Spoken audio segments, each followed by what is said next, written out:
আপনার স্বপ্নের Facebook page বা প্রোফাইলকে সুরক্ষিত রাখতে চাইলে এই সেটিং দুটো আপনাকে অন করে রাখতেই হবে।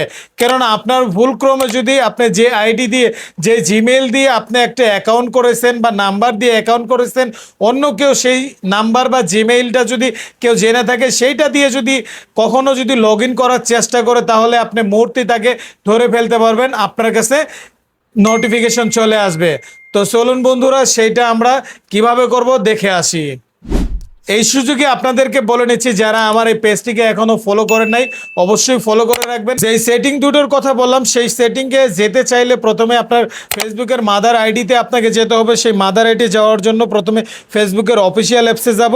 তো যাওয়ার পর মাদার আইডিতে ক্লিক করার পর দেখবেন উপরে একটা আইকন আছে, সেই সেটিং বারে আমরা ক্লিক করব। ক্লিক করার পর আমরা শুরুতেই দেখতে পাবো যে এখানে অ্যাকাউন্ট সেন্টার নামে একটা অপশন আছে, সেই অ্যাকাউন্ট সেন্টারে আমরা ক্লিক করব।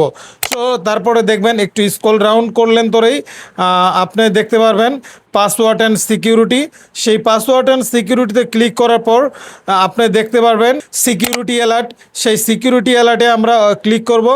আর অন করার পরে আমরা দেখতে পারবেন ইওর ডিভাইস অর কি চেঞ্জ, এই অপশনটা অন করে দেবো।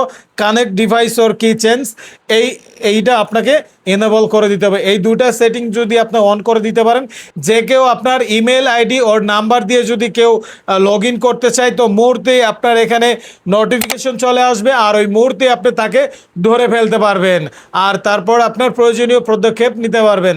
সো ভিডিওটি যদি আপনার ভালো লেগে থাকে, অবশ্যই একটা শেয়ার করে অন্যজনকে দেখার সুযোগ করে দিবেন। তো ভালো থাকবেন, সুস্থ থাকবেন, দেখা হচ্ছে অন্য কোনো ভিডিওতে।